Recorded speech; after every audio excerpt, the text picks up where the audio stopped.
अस्सलाम वालेकुम students, class 5 subject English ए, lecture number 8। Students, आज के लेक्चर में हम लोग chapter number 14 the buckwheat start करने जा रहे हैं। इसमें आपके लिए एक मॉरल लेसन है।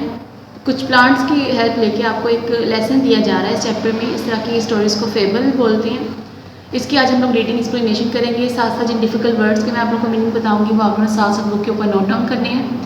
और चैप्टर आपने मुझसे दोबारा से भी पढ़ना है, एक दफ़ा अभी लेक्चर में पढ़ने के बाद, और उसके बाद जो डिफ़िकल्ट वर्ड्स होंगे उसके आप लोगों ने स्पेलिंग याद करने हैं, जो आपके डिक्टेशन के पेपर में आप लोगों से सॉल्व करवाए जाएंगे। अब आप लोग आ जाएं बुक पर, page number 102। The buckwheat. There is an old willow tree which stands crippled by age near a field of buckwheat। Willow tree ऐसे दरख्त होते हैं जो आमतौर पर गर्म इलाकों में उगते हैं और इनके जो लीव्स हैं वो नैरो होते हैं और दरारों के किनारे पर ये दरख्त आमतौर पर पाए जाते हैं। क्रिपल्ड का मतलब होता है वो सीधा, पुराना, ख़राब, घिसा पिटा, इबनॉर्मल, या कोई किसी के अंदर किसी किस्म की भी कोई इबनॉर्मलिटी पाई जाए या उसके अंदर खराबी भी पाई जाए तो उसके लिए वर्ड यूज़ किया जाता है क्रिपल्ड। बकवीट जो है वो एक वीट की स्पीसीज़ है जो उससे थोड़ी सी चेंज इसकी शेप होती है, यानी वीट जो गंदम होती है उससे थोड़ा डिफरेंस ये होता है कि इसके जो बीज हैं, जो इसके सीड्स हैं वो थोड़े ब्लैक कलर के होते हैं और थोड़ा सा इसमें जो है वो माइन्यूट से डिफरेंस पाया जाता है नॉर्मल जो वीट होती है गंदम के मुकाबले में। There is an old willow tree, एक बूढ़ा विलो ट्री था जो कि वक्त के साथ साथ इंतहाई पोसीदा हो चुका हुआ था। कहाँ मौजूद था? Near a field of buckwheat, buckwheat की एक फसल थी, खेत था, उसके करीब एक बहुत ही पुराना वसीदा विलो ट्री मौजूद था। The trunk of the tree has been split and out of the crevice grows some grass and brambles. Trunk बोलते हैं दरख्तों की जो स्टेम होती है, जो लकड़ी वाला हिस्सा होता है दरमियान का, जो सपोर्ट करता है अपर पार्ट्स को, उसको ट्रंक बोलते हैं। स्प्लिट का मतलब है फटा हुआ या ओपन हुआ हुआ। रिवाइस कहते हैं कोई दरार या कोई भी ओपन हुई हुई जगह। ब्रैम्बल्स बोलते हैं हारदार जो झाड़ियाँ होती, कांटेदार जो होती हैं झाड़ियाँ, थॉर्नी बुशेस जो होती हैं, उनके लिए वर्ड यूज़ किया जाता है ब्रैम्बल। जो विलो ट्री था उसकी जो स्टेम थी वो खुल चुकी हुई थी, मतलब टूट चुकी हुई थी, फटी हुई थी, और उसकी जो दरारें थी यानी जो ओपन जो स्पेसेस पाई जा रही थी उसके ट्रंक के ऊपर, उसमें से कुछ जो है वो ग्रासेस उग गई थी और उसके अलावा कुछ जो है वो कांटेदार झाड़ियाँ उसके अंदर उगी हुई थी। The tree bends forward slightly, forward का मतलब है आगे, बेंड का मतलब है झुका हुआ, स्लाइटली का मतलब है थोड़ा सा।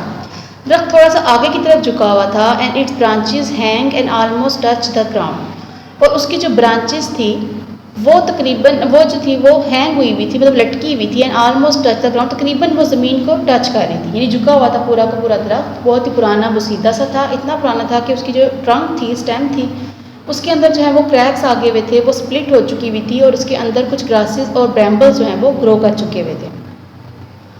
In the surrounding fields grows corn which makes a very pretty site when ripe, और उसके इर्द गिर्द, उसकी सराउंडिंग में, सराउंडिंग बोलते हैं इर्द गिर्द को, फील्ड्स खेत थे, किसके? कॉर्न के,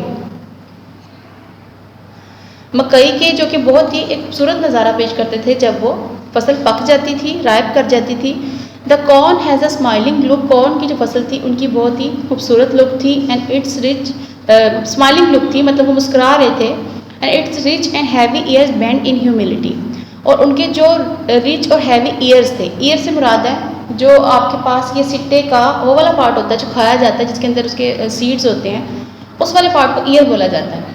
वो जो थे वो रिच थे, यानी वो भरे हुए थे दानों से, और बैंड झुके हुए थे इन ह्यूमिलिटी, इंतहाई आजिज़ी के साथ, नरमी के साथ वो झुके हुए थे।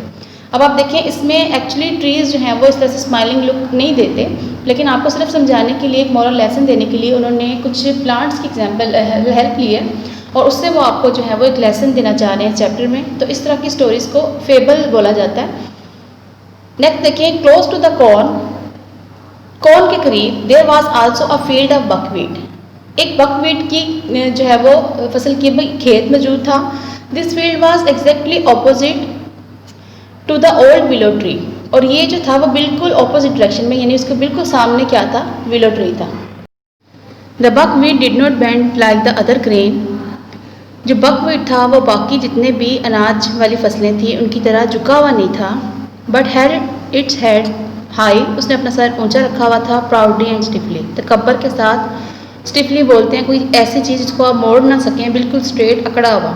ऑन द स्टैम्प, यानी उसने अपना सर जो था वो अकड़ से बिल्कुल सीधा रखा हुआ था और वो बेंड नहीं करना चाह रहा था, यानी कि वो बहुत ज़्यादा तकब्बर में था।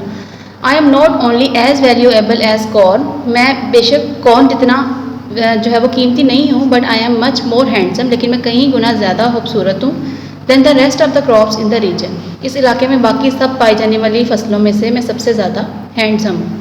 वैल्यूएबल का मतलब होता है कीमती। The old willow tree simply smiled, जो बूढ़ा विलो ट्री था वो उसने जो है वो स्माइल पास की।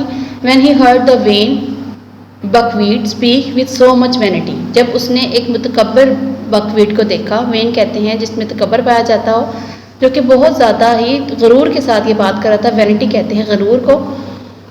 यानी विलो ट्री ने जब इसकी बात सुनी कि उसने कहा कि मैं बेशक इतना कीमती नहीं हूँ जितना कॉर्न महंगा बिकता है, लेकिन मैं खूबसूरत सबसे ज़्यादा हूँ, मेरे जितनी भी इर्द गिर्द क्रॉप्स ग्रो कर रही हैं वो सब की सब मेरे से कम खूबसूरत हैं। तो इस बात पे जो विलो ट्री था, क्योंकि वो बूढ़ा था, वो सब जानता था, वो सब कुछ एक्सपीरियंस कर चुका हुआ था, उसने काफ़ी ज़्यादा जो थी वो लाइफ स्पेंड कर ली थी। आपने ऊपर पढ़ा है फर्स्ट लाइन में, क्रिपल्ड बाय एज, यानी एज के साथ साथ वो बूढ़ा और वो सीधा हो चुका हुआ था।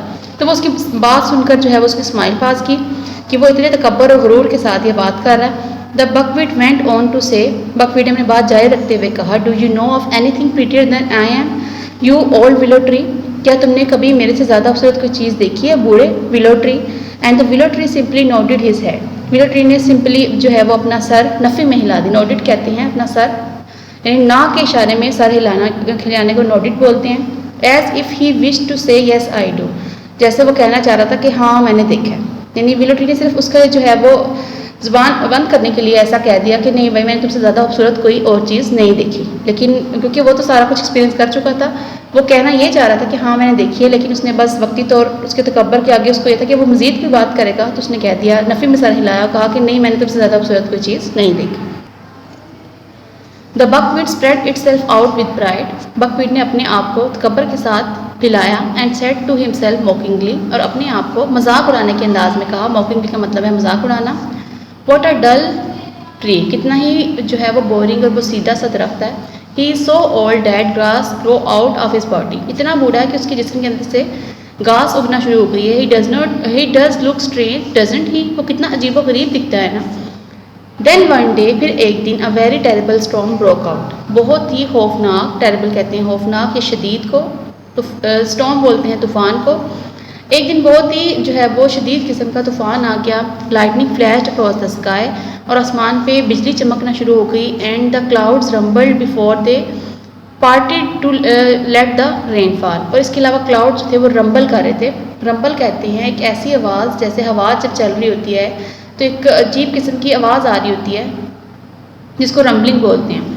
तो उन्होंने कहा कि क्लाउड जो थे वो इस तरह से उड़ रहे थे, इनकी आवाज़ भी आ रही थी, और इससे पहले कि वो पार्टेड यानी अलग हो जाते, रेनफॉल स्टार्ट हो गई। द विंड हाउल्ड, विंड जो थी वो हाउल कर रही थी। हाउल भी ऐसी आवाज़ को बोलते हैं। एक आमतौर पर वैसे हाउल का वर्ड यूज़ किया जाता है कि जब वुल्फ या डॉग्स वगैरह एक बहुत ही रोने वाली आवाज़ निकालते हैं, वैसी आवाज़ को हाउल बोला जाता है। लेकिन विंड हाउल से मुराद ये है कि जब कई दफ़ा विंड की आवाज़ ऐसी आती है कि थोड़ी एक खौफनाक से उसके अंदर एक वॉइस होती है, वैसी आवाज़ जो थी आ रही थी। And all the animals hid in their homes for shelter, और तमाम जो जानवर थे उन्होंने अपने अपने घरों में पनाह ले ली थी। शेल्टर कहते हैं पनाह को, रहने की जगह को, अपने आप को सेव कर लिया। All the field flowers folded there leaves, खेत में जितने भी फ्लावर थे उन्होंने अपने जो पत्ते थे उन्हें फोल्ड करना शुरू कर दिया। और बोड देयर लिटिल हेड्स, वो कहते हैं झुका लेने को, और अपने छोटे छोटे सरों को झुका लिया। While the storm passed over them, जबकि तूफान जो है उनके ऊपर से गुजरा। But the buckwheat refuse to bend, लेकिन बकवीट ने झुकने से इनकार कर दिया। He stood erect in its pride, वो अपने तकब्बर में सीधा खड़ा रहा।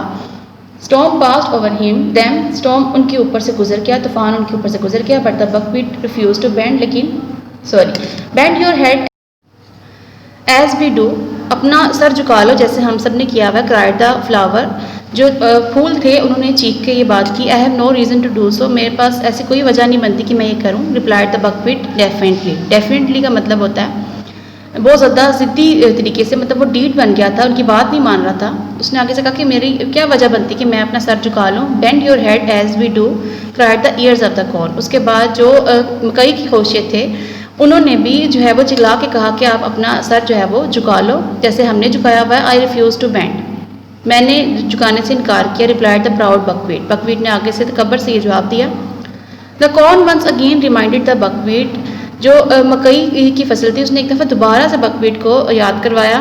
The angel of the storm is coming, तूफान का जो फरिश्ता है वो आ रहा है। His wings spread from the sky above the earth beneath, और उसके जो पर हैं वो पूरे के पूरे आसमान पर फैल चुके हैं, ज़मीन आसमान पर, और उसके नीचे जो ज़मीन है उसने सबको मतलब कवर किया हुआ है। He will strike you down before you can even cry out for mercy, वो तुम्हें जो है वो जला के मार डालेगा, तुम पे जो है वो स्ट्राइक कर देगा इससे पहले कि तुम मदद के लिए या रहम के लिए भी जो है वो कोई अपील कर सको या रो सको।